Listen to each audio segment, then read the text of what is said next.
Monday morning कोशिश करेंगे हर जगह जो अपने पॉइंट्स हैं उनको से पहले लगाए सिंगल पॉइंट्स कर लेंगे ताकि आवागमन को मॉनिटर करने के लिए बल जो है वो जुडिशियसली लगा सकते हैं ताकि दिक्कत ना आए, हमारे बल को भी संक्रमित होने से बचे, जनता को भी क्लियर कट पता हो। और जो कोलार की व्यवस्था है वो लॉकडाउन लग रहा है तो उसके लिए भी आप सबके माध्यम से एरियाज में बता दिए गए कि एरियाज में लगेगा, वहाँ पर ही बैरिकेडिंग कर करके और पुलिस की व्यवस्था लगा करके ड्रोन के माध्यम से भी, अनाउंसमेंट के माध्यम से भी हर तरह से जितने पॉसिबल वेज है सबको लोगों को अवगत कराएंगे और मॉनिटर करेंगे। ज़रूरी सामान लोगों को जो चीज़ है दूध की और बाकी एसेंशियल्स मेडिसिन वगैरह उनकी चीज़ जो है कलेक्टर गाइडलाइन है उसको पालन कराते हुए करेंगे। इसके अलावा पासेस वगैरह की भी पासेस जो पासेस की आवश्यकता इसलिए नहीं है क्योंकि गाइडलाइन में क्लियर कट है कि जिन लोगों को आना है और जिनको जाना है पासेस लेके अनावश्यक जाकर के संक्रमित होने का काम कोई ना करे, इसकी पासेस की कोई व्यवस्था नहीं की। प्राइवेट हॉस्पिटल्स है उसमें मरीजों के लिए बहुत ज़्यादा लोग परेशान हैं, उसके लिए क्या कुछ? इसमें मैं सर्वप्रथम तो देखिए यही कहना चाहूँगा कि शासकीय व्यवस्थाओं में जिसमें कि कोई भी धनराशि नहीं ली जाती उसमें बेड्स आज भी उपलब्ध हैं। तो यदि किसी व्यक्ति को धनराशि के बारे में ऐसा लगता है कि जो प्राइवेट्स हैं वो बहुत ज़्यादा चार्ज कर रहे हैं तो उनको सर्वप्रथम सरकारी फैसिलिटीज़ को प्राथमिकता देनी चाहिए, जिसमें कि प्राइवेट फैसिलिटीज़ ही जैसे कि एलन मेडिकल हो गया, आपका पीपल्स मेडिकल कॉलेज हो गया, वो सभी शासन ने अनुबंधित कर रखी हैं जहाँ आप निःशुल्क इलाज करा सकते हैं।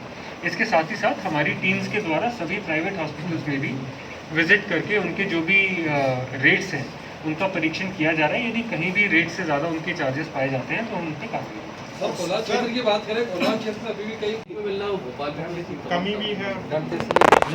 देखिए फर्स्ट एंड फॉरमोस्ट जो गवर्नमेंट की गाइडलाइंस हैं वो क्लियरली कहती हैं कि remdesivir is a trial drug, तो उसके बारे में हम लोग उसी तरह से उसकी मैनेजमेंट एंड प्लानिंग इंश्योर करते हैं। Even then let me assure you कि जो रेमडेसिविर के सप्लायर्स हैं उनसे भी हम लोग सतत संपर्क में हैं, उनके साथ भी ऐसा ही है जैसा ऑक्सीजन के साथ है, क्योंकि कंजम्पशन जो है वो बहुत ज़्यादा है। एंड टू बी ऑनेस्ट ये कहना चाहूँगा कि कुछ केसेस में, कुछ प्राइवेट हॉस्पिटल्स के केसेस में जो कंजम्पशन है वो इंडिस्क्रिमिनेट भी है, ज़रूरत से ज़्यादा तो क्योंकि इंडिस्क्रिमिनेट कंजम्पशन हो रहा है तो उसको रोकने की भी हमारे द्वारा कार्रवाई की जा रही है। साथ ही जो सप्लायर्स हैं उनके पास भी कितना डोज आ रहा है, वो किस हॉस्पिटल के एंड यूज़ के लिए प्रोवाइड कर रहे हैं और किस रेट में प्रोवाइड कर रहे हैं, इस पर भी हम लोगों ने मॉनिटरिंग प्रणाली बना ली है और हम लोग ये इंश्योर करेंगे कि जो रेट्स हैं वो फिक्स्ड हैं। सर न्यू मार्केट के अंदर सर कुछ दुकानों को पता नहीं था इस बारे में, रात में प्रशासन आया और उसने सील करके चला गया, किस तरह की कार्रवाई होती है? देखिए मैं यही कहना चाहूँगा कि आज की स्थिति में कोरोना के बारे में किसी को नहीं पता हो ये कहना उचित नहीं है। जिन भी दुकानों को सील किया गया उन सबके पहले फोटोग्राफ्स लिए गए हैं, उसमें स्पष्ट तौर पर दिखता है कि या तो दुकानदार या ग्राहक है जो मास्क नहीं लगाए हुए हैं, सोशल डिस्टेंसिंग का पालन नहीं कर रहे हैं, और ऐसे सभी मामलों में कड़ी कार्रवाई हमारे यहाँ की जा रही है जो कि आगे भी की जाती रहेगी। और इसमें किसी प्रकार की कोई कोताही या इसमें किसी को भी किसी प्रकार का कोई कंसेशन जो है वो हम लोग नहीं देंगे। सबसे महत्वपूर्ण है कि जो पहले लॉकडाउन केवल संडे के लिए रहता था वो अब सैटरडे और संडे दोनों दिनों को सम्मिलित करते हुए फ्राइडे की शाम 6 बजे से लागू होगा और मंडे की सुबह 6 बजे तक लागू होगा। इसके साथ ही ये भी निर्णय लिया गया है कि करंट परिस्थितियों को देखते हुए जो भी कोचिंग सेंटर्स वगैरह संचालित हैं उन सभी को आगामी 15 दिन के लिए बंद किया जाएगा। उसके बाद स्थिति का जायज़ा लेते हुए इसमें आगामी निर्णय लिया जा सकेगा।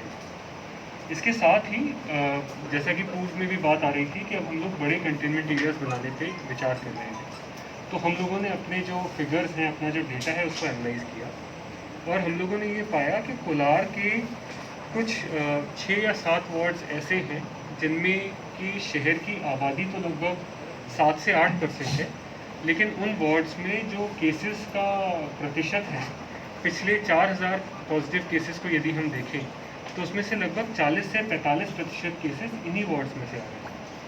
तो इन सभी वार्ड्स को सम्मिलित करते हुए कोलार एरिया, बावड़िया कला, इन सबको सम्मिलित करते हुए एक बड़ा कंटेनमेंट एरिया प्रशासन द्वारा बनाया जा रहा है। ये कंटेनमेंट एरिया फ्राइडे शाम 6 बजे से लागू होगा और सैटरडे संडे तो लॉकडाउन है ही और अगला सैटरडे संडे भी लॉकडाउन है, लेकिन इसके बीच के जो 5 दिवस हैं मंडे टू फ्राइडे, उस दौरान भी ये जो पूरा एरिया है ये लॉकडाउन में रहेगा, कंटेन रहेगा। इस प्रकार का कंटेनमेंट एरिया हमारे द्वारा बनाया जाएगा। ये जो कंटेनमेंट एरिया है इसमें वार्ड क्रमांक 80, 81, 82, 83, 84 और वार्ड क्रमांक 52 और 53 के कुछ आंशिक क्षेत्र आते हैं।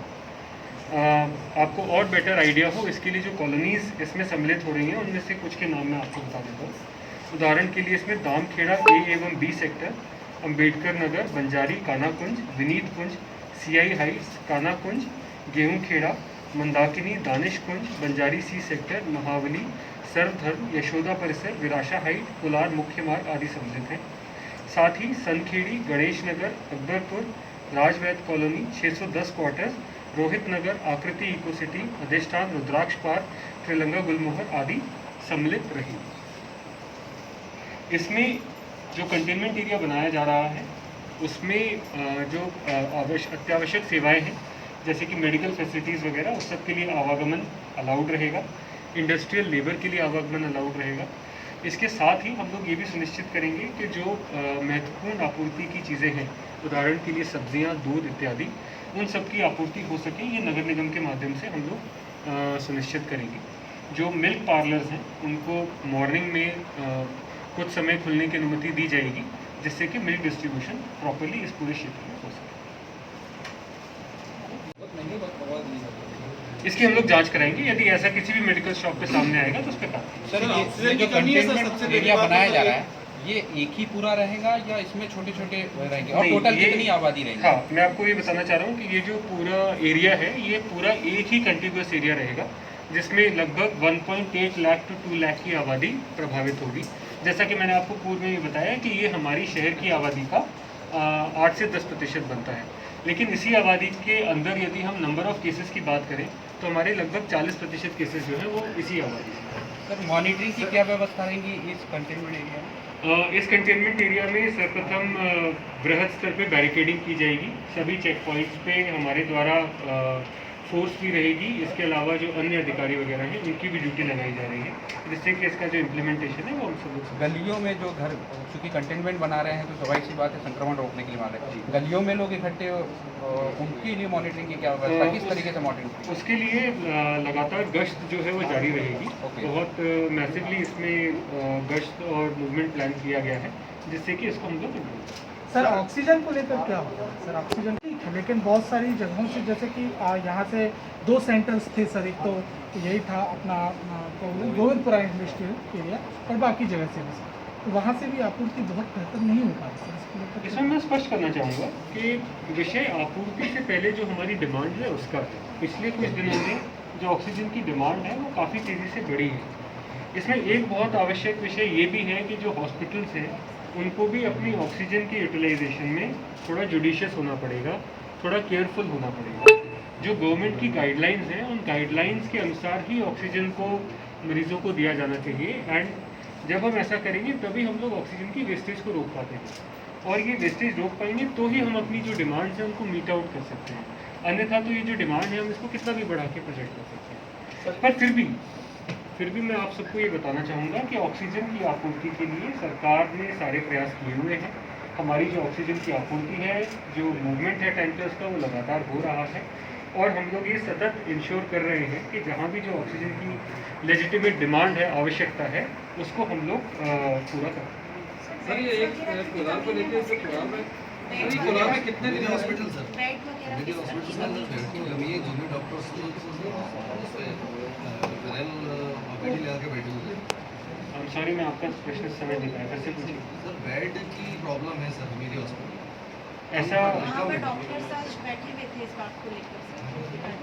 देखिए डॉक्टर्स का जो सर कल रात की घटना है, जेपी अस्पताल एक मरीज गया था जो कि जेके भी गया था, उसको कोरोना पॉजिटिव था, उसको जेपी अस्पताल से बेड नहीं होने के कह करके वापस भेज दिया गया। इस तरीके के मामले आ रहे हैं, इंडिविजुअल केसेस पे मैं पृथक से नहीं इस तरीके के मामले आ रहे हैं सर। मैं समझ गया आपकी बात। जो इंडिविजुअल केसेस ऐसे कोई सामने आते हैं तो उस पर भी हम लोग वर्कआउट कर लेंगे, परंतु वर्तमान परिस्थिति में मैं आपको बताना चाहूँगा कि हमीदिया जो हॉस्पिटल है उसमें जहाँ पहले हमारे पास केवल 220 से 300 बेड्स थे उसको बढ़ा के हम लोगों ने 540 किया और अब उसको बढ़ा के हम लोगों ने 800 बेड्स की व्यवस्था हमीदिया अस्पताल में की हुई है। तो इसलिए हमीदिया हॉस्पिटल में बेड्स की विशेषकर कोई समस्या या प्रॉब्लम नहीं है। जहाँ तक मैनेजमेंट का इशू है, क्योंकि इतने नंबर ऑफ बेड्स बढ़ाने के साथ साथ उसका मैनेजमेंट भी इंश्योर करना पड़ता है। तो बहुत सारे डॉक्टर्स की ड्यूटीज़ जो है वो नॉन कोविड से कोविड में लगाई जा रही है। उसको लेकर भी कुछ लोगों के व्यक्तिगत इश्यूज हो सकते हैं, but I can assure you कि they are also being handled and as such Bhopal में कहीं भी बेड्स की उपलब्धता की कमी नहीं है।